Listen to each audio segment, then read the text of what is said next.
I'm going to try to pack about a 3.5-hour presentation into 25 minutes. Forgive me if I skip over a few things. I'll be around the rest of the day if I gloss over things.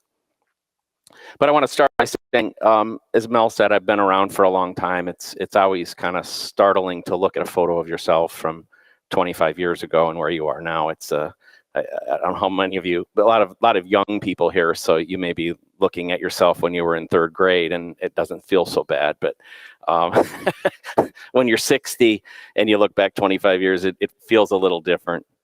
But the blessing I have from that is, I was thinking about this the other day. I started as an engineer and a technologist as a freshman in high school, starting making money doing engineering work in the computer space. And that means that this is my 6th decade now in this space. And I want to start by saying the reason I've chosen to take this last segment of my professional career and dedicate it to Bitcoin is because looking at technology and its implications on society, I see no other technology that can change the world and make it better for my grandkids and their kids than Bitcoin. That includes AI, that includes quantum computing. What's happening here is a movement that can or may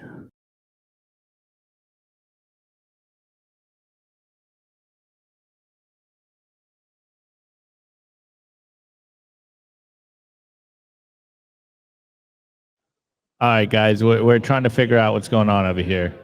They're working on it. They're working on it. Should be back very quickly. Apologies for you guys viewing this, but it should be back on in 1 second. It seems like there is some technical issues, but we're working on it. Here we go. Oh, here we go. Secured anything permanently. The second is we may just be a store of value. We may be something like gold is today.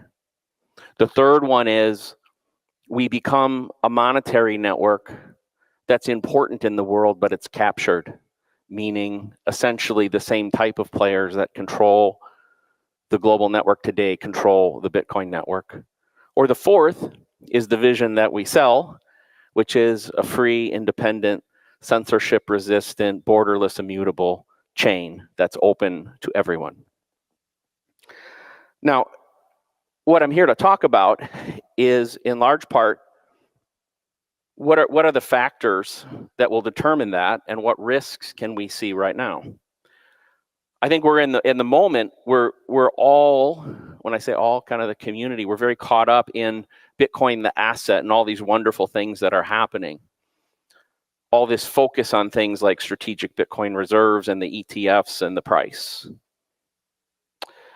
But the problem is, or I shouldn't say the problem, is I think we've lost the fact, or we've lost the focus, that Bitcoin can be the monetary network for the next millennium. The next 1,000 years can be owned by the Bitcoin network. What society becomes and the type of world that we create is directly related to what happens with Bitcoin. Now, we have to understand, though, that the very power and wealth structure that runs the world today is threatened by that.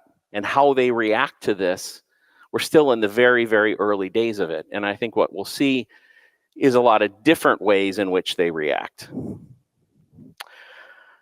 So I think our future is bright, but the destiny is still uncertain. Each of those 4 possibilities I talked about before is possible.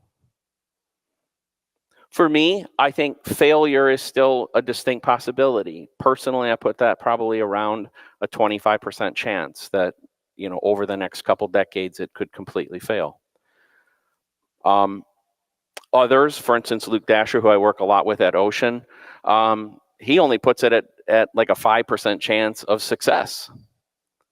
Some others, and the technical side, a lot of people are in the 15 to 20% range. Now, I'm not saying that to scare people.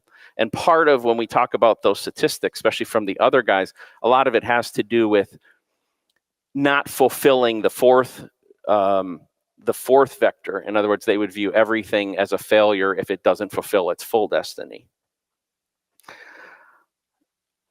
But what we have to also understand is that yesterday's Bitcoin and today's Bitcoin are not tomorrow's Bitcoin. That how we got here and who brought us here are different than what's going forward. We have something on the order of 1% global adoption for Bitcoin. Well, what does the next 5% look like? Who are they? What are their incentives? What are their motivations? I can say that the indications are they will be a radically different group of people. They're people like Larry Fink and Donald Trump and even Michael Saylor. And I'm not being critical of any of them, but that's a very different group of people, for instance, than the group that was part of, I'm the class of 2017. There's plenty of people here that are even from earlier classes. And the people that came in those time periods came from a different perspective. They were cypherpunks. They were libertarians. They were Austrian economics folks. Very principled, I would say, is kind of the common theme. And even the people that came in the same era as I did, where I think you got a little more of the folks who were number go up oriented initially, quickly switched and became principled. I'm not sure we can assume the same thing happens as these next groups come in. I think we also have to think about what happens in communities. Sometimes, I'm sure those of you as Bitcoiners, you go out into the world and people say, well, you're part of a cult or you're part of a religion, right? Anybody been accused of that? Okay.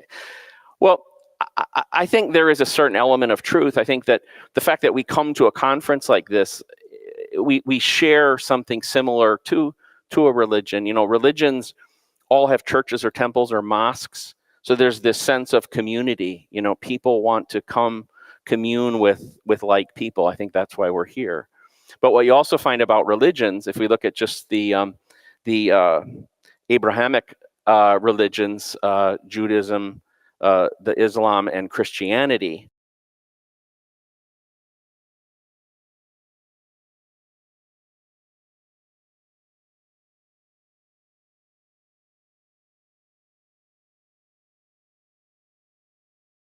Apologies, guys. It's technical issues. They're on the floor. They're working with it, but we'll be back. We'll be back when it's working. I'm here.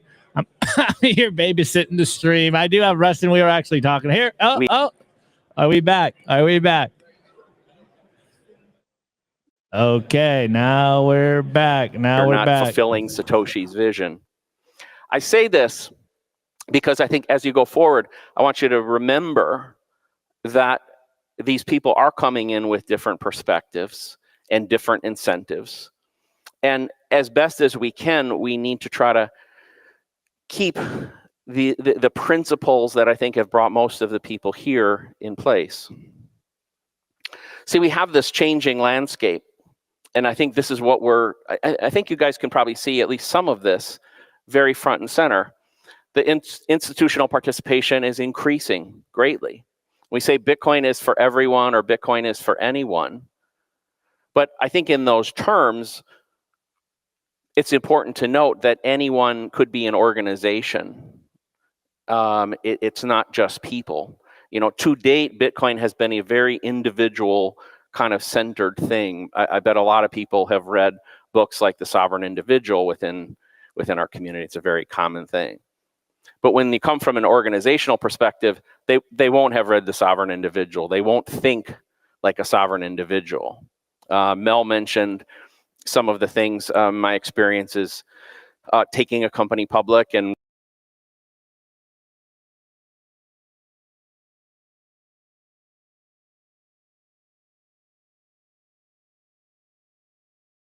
Okay. I'm here. Apologies, guys. We are struggling right now. The internet is struggling right now. But hey, the show goes on. It'll be back as soon as possible. We do have everything recorded locally, so I'm sure after the fact we will. Oh. decade is that as nations and big traditional financial institutions start to see and feel the cracks in the fiat system, they're going to realize that they have to control something within the Bitcoin space. And no disrespect to anybody that's been involved in things like the strategic Bitcoin reserve efforts. I think they're great. I don't think they're actually that important in the long run, even at the nation state level. I'll talk about this in a second. What really matters is who controls the block space. And I think that we're actually seeing the very early pieces of that, already. And what we should understand is they're coming at it with a massive amount of conviction and a massive amount of power because it's existential to them. Their survival, it's not just opportunity, it's survival. And I'm sure many of you know that fear is a great motivator. So when your fear is survival, it becomes a lot more important. So they may come in harder and faster and with more conviction than most of you think about. And their incentives are different.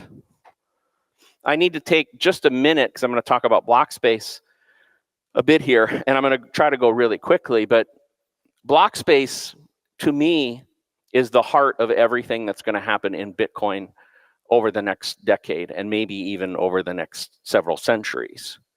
There are 53,000 blocks per year produced by the network. Okay, take 10-minute block times and you extend it. 53,000 blocks.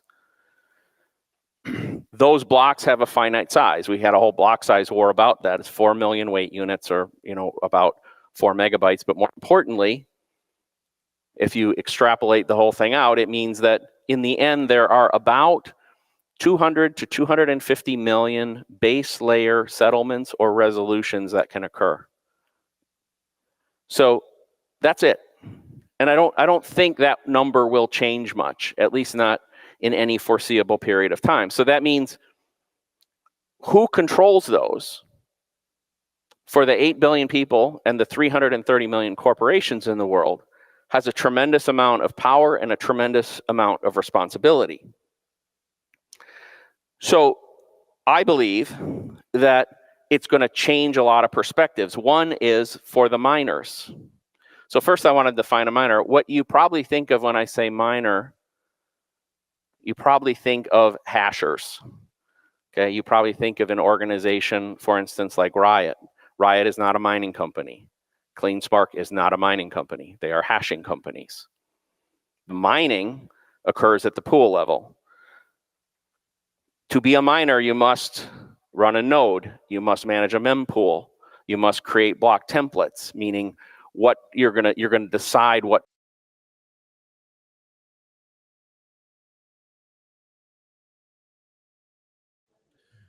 Forgive us, guys. Forgive us. We're working with this. We are working with this. How do I move this around? Transactions go in the block. You're not a miner. Okay. And so that's a really important distinction going forward. But the traditional view of miners is that the role of a miner is to produce Bitcoin, get the subsidy, create revenue from that subsidy. And that there's this game theory, Nash equilibrium, that keeps kind of everybody honest and keeps things balanced. I actually don't think that that's true, or it's not necessarily true. Probably don't have time to go into the details of that today. But going forward, and I think we're at the inflection point right now, there will be a mindset change. And it's the role of the miner to produce blocks, and the value of the block they produce is determined by the transactions in it, not the block reward, at least primarily the block reward. And probably say, well, how does that work? Well, I'll give you a couple examples. One is my advice to leaders of nation states around the world. Don't worry so much about the Bitcoin strategic reserves right now. Focus on acquiring block space control. If you live in Biden who I'm not a fan of, although I'm not here to be political, I'm not a fan of him. I think he made a major error when he kicked Russia off of the global financial system as part of, in response to the Ukraine situation. What he did was he signaled to the rest of the world that on a whim, any country can be kicked out of the system by the will of essentially one person. Okay, I mean, that's what centralization does, right?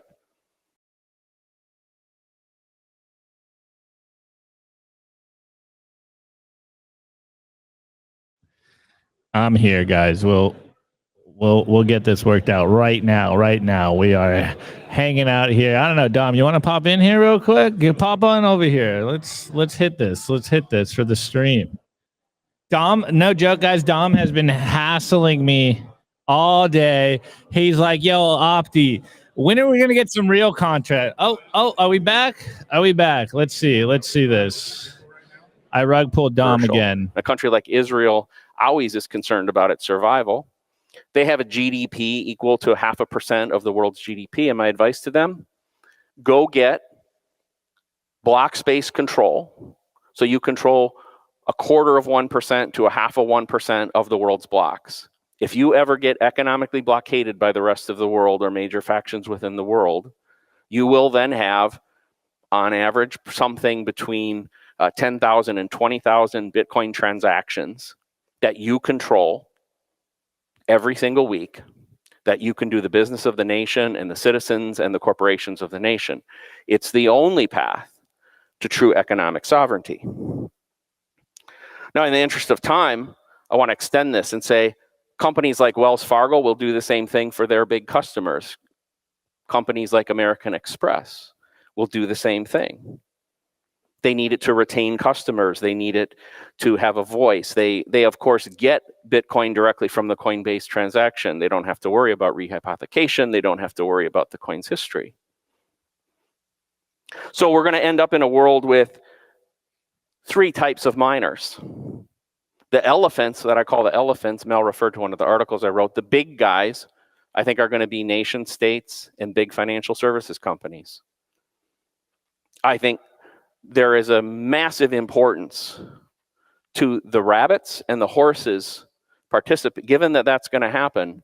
It's a massive importance to small and medium-sized commercial mining that's ethos-centric, companies like my company, Barefoot Mining, and to the rabbits, which is all of you, running even very small amounts of hash rate, but voicing your opinion, voicing your power, and helping manage the network, even if it's a couple terahashes at a time, because collectively you can still do a lot of damage. You can still help make sure that the integrity and the ethos that brought you here maintains itself going forward. Now I got to skip forward because we're running short on time. Some of the things that I talk about here are not hypothetical. We sit at a very dangerous point in Bitcoin right now. Many of you, if you've been involved in Bitcoin, have probably seen slides like this one, which show the concentration of pools, right? Foundry being the biggest pool, roughly 32%. Ant pool being usually in the upper teens. It's not good. It's not good. Historically, when these situations have occurred in the past, the community has responded and forced change to bring these things back down. The community hasn't done it this time. In fact, I would say, if anything, the community has doubled down and keeps pushing more toward these companies doing more concentration of this hash rate in the pools. A lot of people say, well, if anything bad ever happens, if there's a fear of a 51% attack, we'll switch. If there's a fear of censorship, we'll switch. They don't see any short-term problems. There's a real short-term problem. How many of you run a node? Very good. And when you run a node, let's say you receive money on your node, how many transactions do you wait till you're like comfortable? Let's say you were selling a car. Most wallets are set up and encourage you to wait 6. Okay, that's a remnant of a time period when Bitcoin hash rate was very well distributed, and the pools were roughly in the range of 10%. Jameson Lopp has a tool, a hat tip to him, that he's created that says, hey, with a concentration of hash rate of 30%, which Foundry has greater than that right now, you should be waiting 24 transactions for certainty. So think about that. Instead of waiting an hour, you should wait 4 hours. Okay. Now, the problem is it's actually worse than that. I don't have time for the technical details, but Antpool is actually bigger than Foundry, because Antpool has approximately 11 other pools that act as its proxy. And it's difficult to put a number in there, but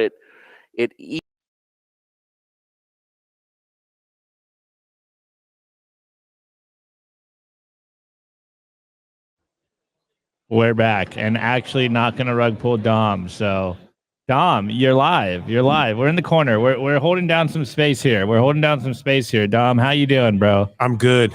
Just having fun here at BitBlockBoom 2025, Dallas, Texas. Dallas, Texas. All right, Dom. Well, easily could be in the range. We're back. Or not. Let me see. We are being rugged as a global settlement layer.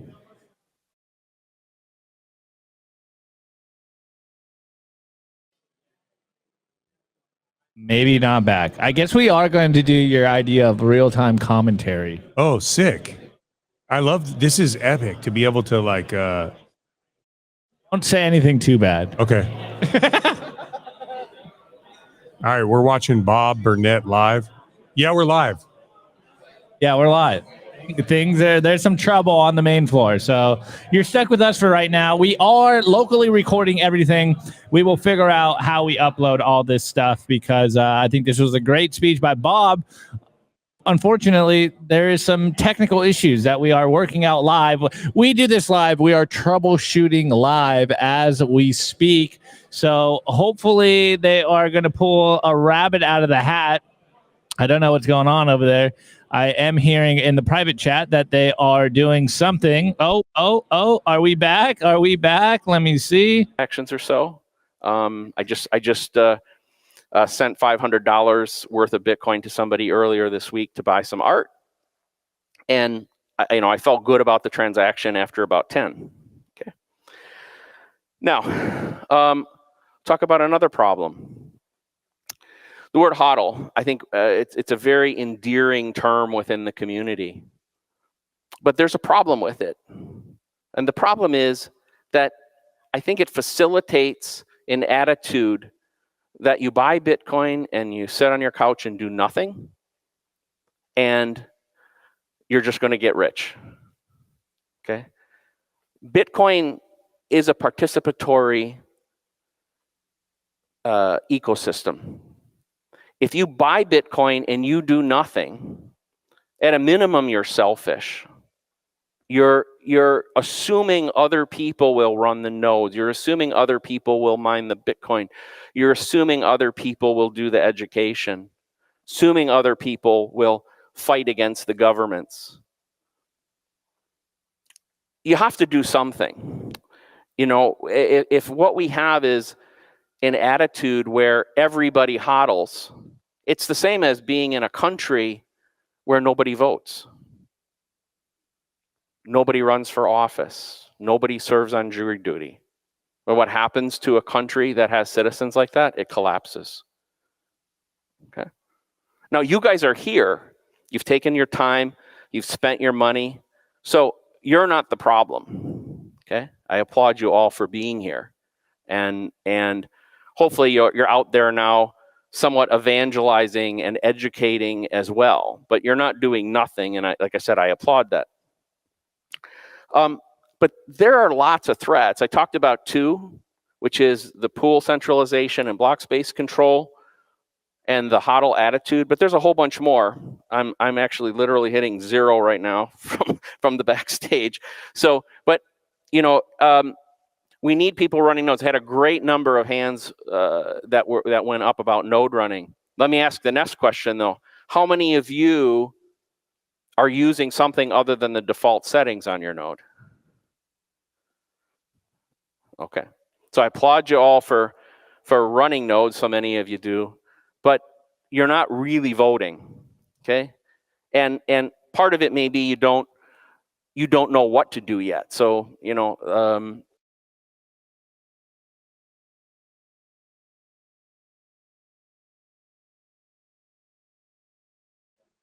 Okay, I guess. but there's also, okay. Now I'm a big supporter of NOTs. I'm not here to yell for that and advocate so strongly for that, but we need that. We need diversity in that. We have the ASIC chip development is really done by 2 companies today. They don't sell those chips to others. It stagnates system design. As a guy who came and made my living designing PCs, I find that criminal. It's why I'm part of a group where we're designing our own ASIC now. But those are hard efforts. They require a lot of money. Lynn talked earlier about investing in the ecosystem. I think you need to, if you've got some extra money, you've had some good fortune, invest a little in the ecosystem. Doesn't have to be that.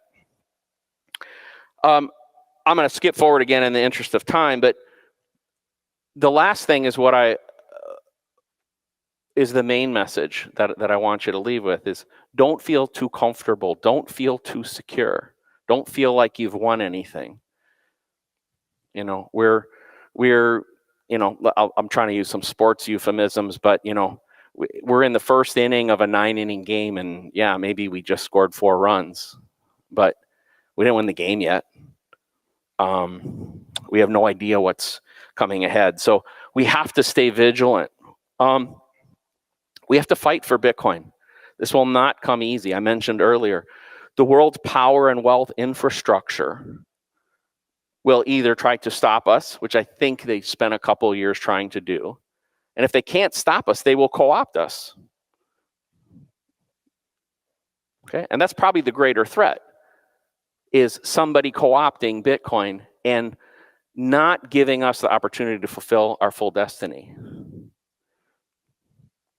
So, you know, run a node, try to get involved in mining even at a small scale. Don't do it to make money, do it to participate, do it to protect the network.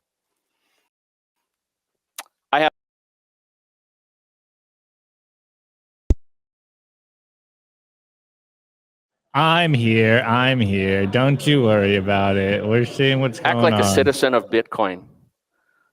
You know, if you're a citizen of a country, I already said this, to be a good citizen, you have to vote, you have to help your neighbors. You have to be part of the jury duty. You have to serve your country when your country calls you. And I think as soon as you own Bitcoin, you take on this responsibility of also being a citizen of Bitcoin. So at the end of the day, the topic of this talk was protecting Bitcoin. You are the protector. It's up to you. As these new groups come in, we have to keep the network balanced. We have to keep the ethos alive. This is my biggest fear, but it's also my biggest hope that we have several hundred people from all over the country that came here. And we'll see that I'll be in Prague later this year, probably be in Finland later this year. There's people all over the world doing these types of things. But it won't just happen. You know, we control Bitcoin's destiny. Said I'm here for my grandkids. I really want that 4th scenario to take place, which is we have a monetary system that changes the world and lets the world break free of these chains that have been binding us for a century or more from this ugly fiat system. So thank you.